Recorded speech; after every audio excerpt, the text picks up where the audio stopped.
Support comes from the Missouri Forest Products Association, committed to conservation and careful management of the state's forests to make them more resilient and better habitats for wildlife. ChooseWood.com. This is St. Louis on the Air from St. Louis Public Radio. I'm Elaine Cha. The grandeur of the 1904 World's Fair is a big part of St. Louis's identity, even after 120 years. It's the focus of the cornerstone exhibit at the Missouri History Museum. It also holds the distinction of being the longest-running exhibit in the museum's history. But last April, it was closed for reimagining and renovations. This past weekend, the upgraded 1904 World's Fair exhibit finally opened to the public.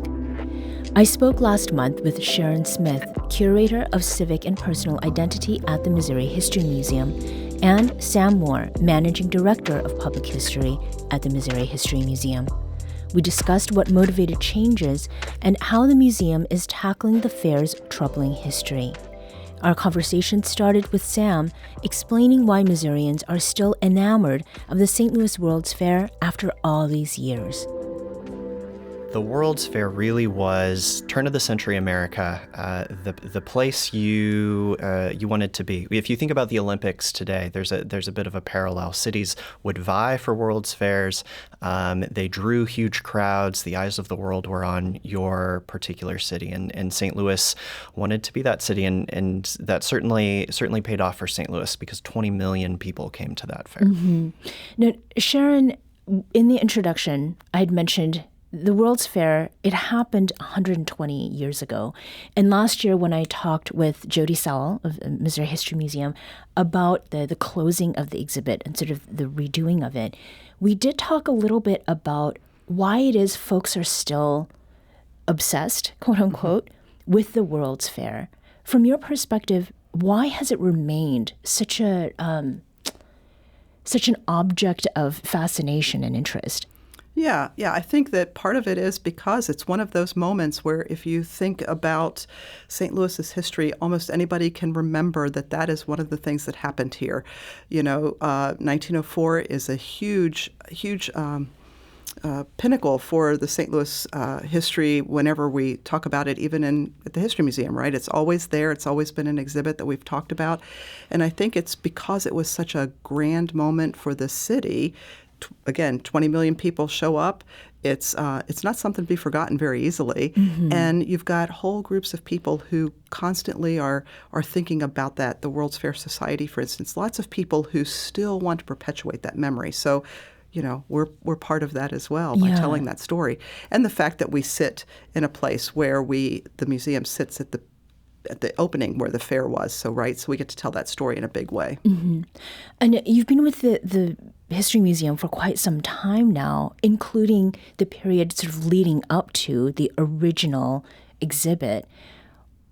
How much of what you've described sort of animated the creation of the exhibit in its first iteration? Yeah, I've actually, we've done numerous exhibits on the World's Fair. The one that most recently closed was the second one of the three now big ones that I've seen. Okay. But it was the most let's say the most complex of those exhibits, and yet this one looks to be even more so. I think we're finally getting to a point where we're really wanting to tell every facet of that story that we can absolutely tell, right? Mm-hmm. So not just the grandeur and the wonder of the fair, the beauty of the fair, in all of its famous photographs that people are able to remember what they see every time they come into an exhibit, but more the complexity, more of the harder stories that we haven't necessarily told in the past. So I'm excited for that. Yeah. So the World's Fair, when we were talking earlier, Sam, about why hosting was such a big deal, it did bring in, did you say 22 million? 20 million. 20 just shy million. of 20 million. Just There's a very specific number that's just shy of 20. Okay. So, it clearly left a mark. You're in a museum that is located on the grounds. How else was it that the fair at that time, how did it impact the city? And maybe what are some of the elements of those like facets of history that are not as broadly talked about, were also part of some of the ways that the fair affected St. Louis? Sure. So not only does the 1904 World's Fair put St. Louis on the map for the rest of the world in a very big way, we had to do some major work here in St. Louis to get ready for a fair like that. So Forest Park today is not a forest. There are forested parts of Forest Park, but we had to clear an entire forest to make way for the fair. We had to reinvent St. Louis's water system to make way for the fair.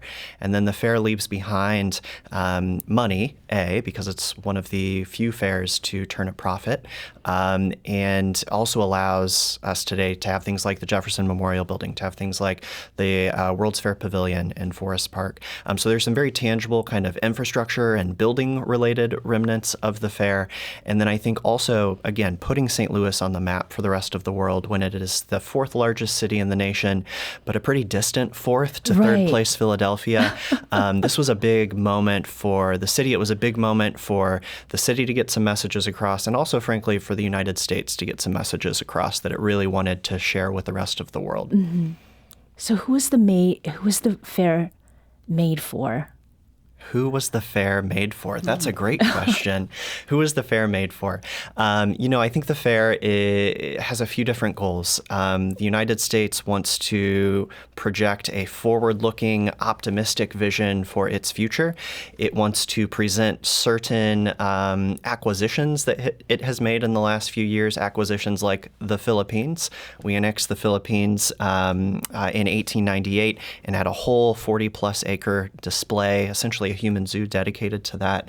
It is for St. Louisans. It's for the world.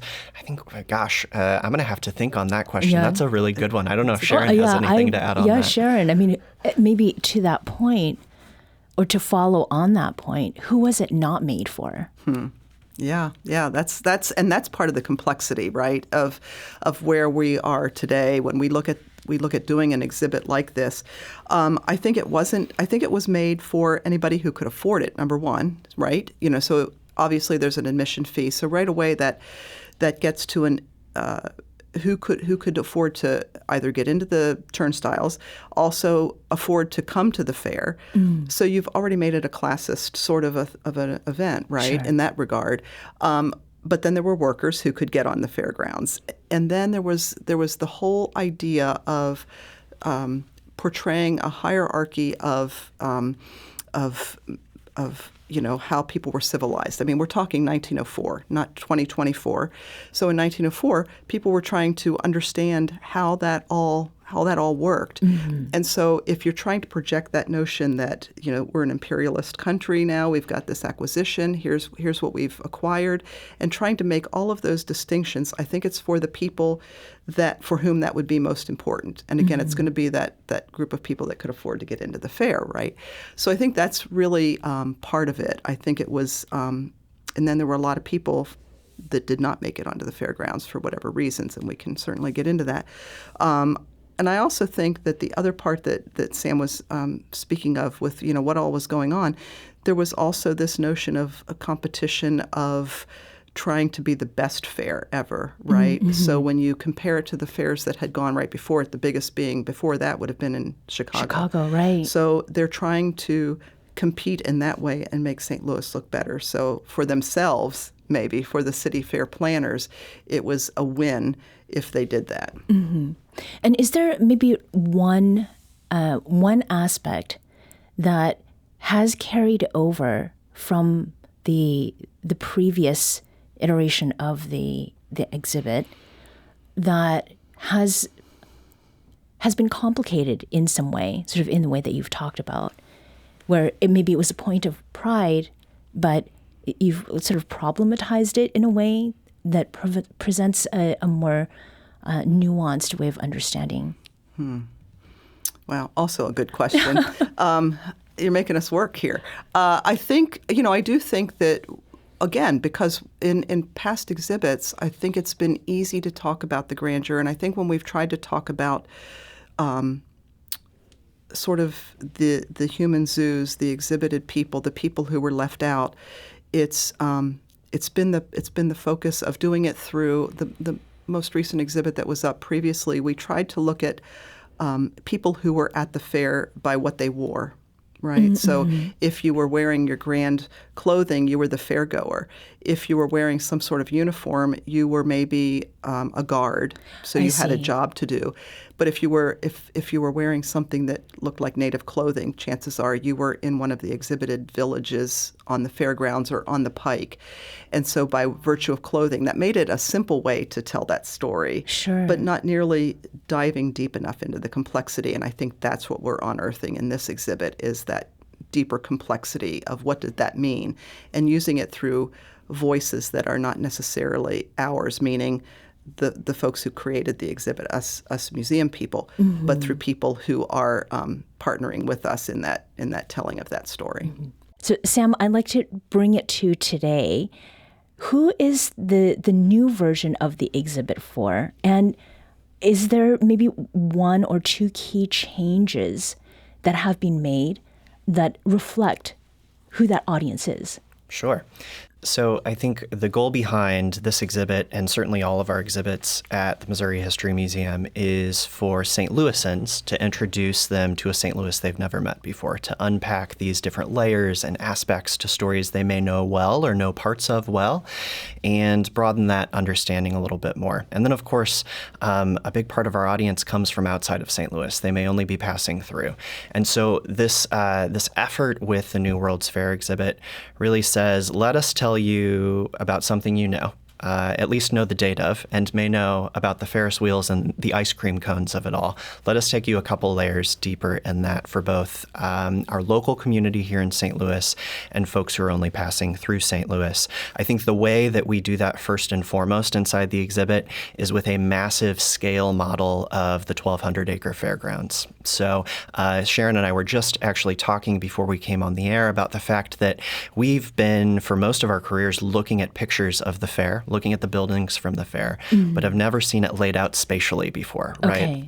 Just an incredible, remarkable piece that allows you to step into the fair in a fascinating way, and also brings you closer to the idea that this was massive and it was overwhelming and it was spaced out in a very intentional way. Was public input at all part of how you all approached this redo or update of the exhibit? Yeah, so we have, over the past couple of years, as we've gotten closer and closer to kind of closing the old show and opening the new one, right, have worked with some really excellent partners across our community. Partners like Linda Nance, who's the past national president of the National Association for Colored Women's Clubs, who very visibly and vocally protested segregation at the fair in 1904. Folks like Jonna Langholtz, who's the caretaker of the Philippine Village Historic Site in present-day Clayton, Des Moines. And so working with those core partners to tell these stories that we know our visitors are looking for, right? They're very interested in the wonder of the fair. They're also very interested in the complexity of the fair, and are, want to be able to have both of those things in their hands and consider both of those things when they're visiting. And we can't tell those stories. We wouldn't have been able to tell those stories as fully as we are in this exhibit without the support of core partners like that. So each of you have used the word complexity a number of times. What does that mean, and how is that being unpacked, maybe through a very specific component of the new version of this exhibit, Sharon?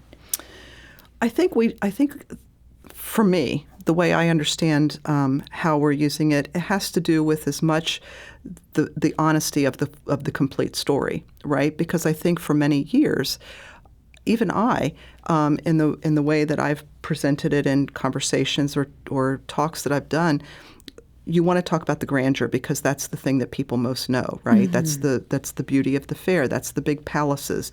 And it's easy to sort of just gloss over that because that's such a big deal. And so I think the complexity means that we get at those layers of trying to understand from perspectives beyond my own what that would look like if I were of a different origin or a different nationality. How did that look for people who were coming into the fairgrounds that all they saw were certain groups of people in exhibited fashion and not walking around in grand clothing, right? Because they weren't a fairgoer.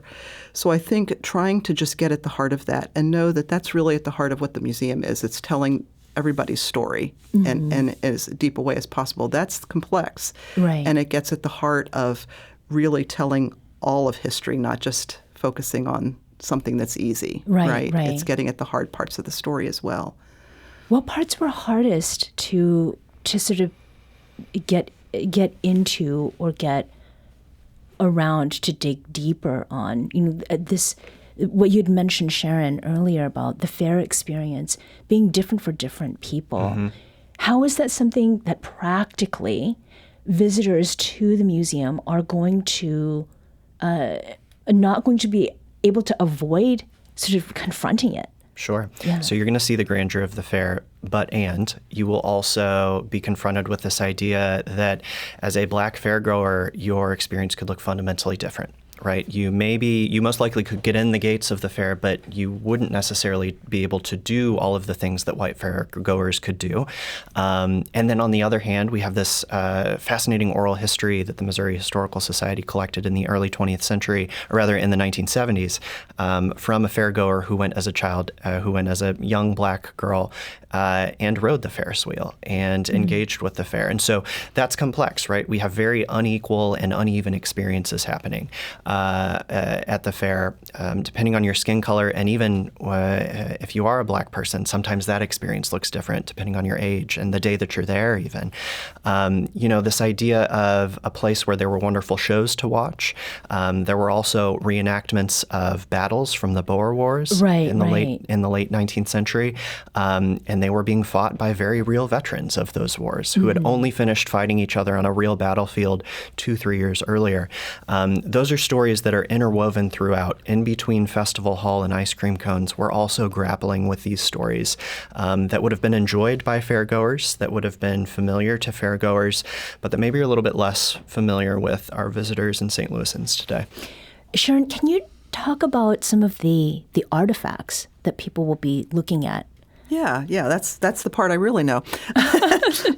So I think what's lovely when you're a curator is, you get an exhibit up, and then right after that, more objects come into the collection. And you're like, oh man, I wish I could have put that on exhibit. And now we have that opportunity. There are a couple that are favorites of mine. One is something that we get to put on exhibit, and that is a major, it's several feet tall, Japanese vase, beautifully ornate piece that came in after the last exhibit. And it has a wonderful story about a man who went to the fair, purchased it, had the means by which to do so, took it back to Springfield where his company was until such time as his family migrated more into the city, and it was handed down from generation to generation. You sometimes wonder if those stories are true or not, but if they're kind of held in family lore, that has to be it, right? And so we brought that piece in, and that piece is now on exhibit for the first time, and it's this very gorgeous piece. The other piece that I would mention is that there are a pair of jars that were at the fair. They held, one held tomatoes and one held pears, preserved fruit at the fair, which would have been a thing. People would have brought their favorite varieties of fruit, just like you do at a state fair, and they would have been on display for people to see. These pieces came to us from our organization, the State Historical Society, saying, these came to us from a family, they don't want them anymore, would you like them? And I was like, that's a little weird, only to know that we could find things very similar in photos of exhibits on the fairgrounds. So I believed them to be true. And I thought, this will be so great. We can put these out on exhibit too, only to find out that our conservator said, no, they were they're too fragile now. Like, they are starting to sort of disintegrate a little bit on the bottom. Okay. They still look like pears and tomatoes, and they've now become movie stars because we made a whole video around them. Oh, and so see. our fair visitors will also get a chance to understand what we do as an institution when we have to take care of our artifacts in such a way that sometimes they can't actually go on display because of their condition and their fragility. So we have a whole video about that, and it's lovely. There's a reveal in the video where we actually open the box and people see these pears and tomatoes. But again, just the idea that these pieces are 120 years old. Right. They still look like pears and tomatoes. I mean, I wouldn't want to eat them, but they still look like pears and tomatoes to me.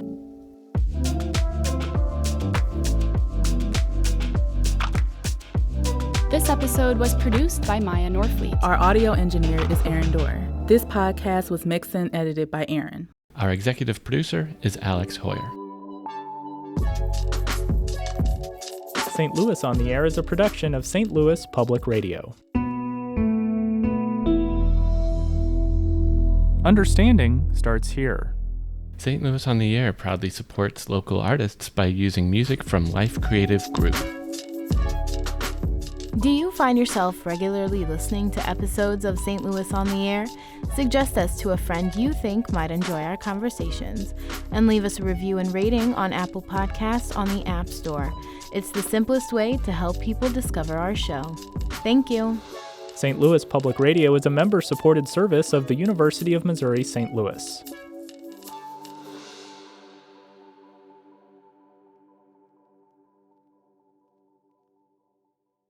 Support comes from the Missouri Forest Products Association, committed to conservation and careful management of the state's forests to make them more resilient and better habitats for wildlife. ChooseWood.com.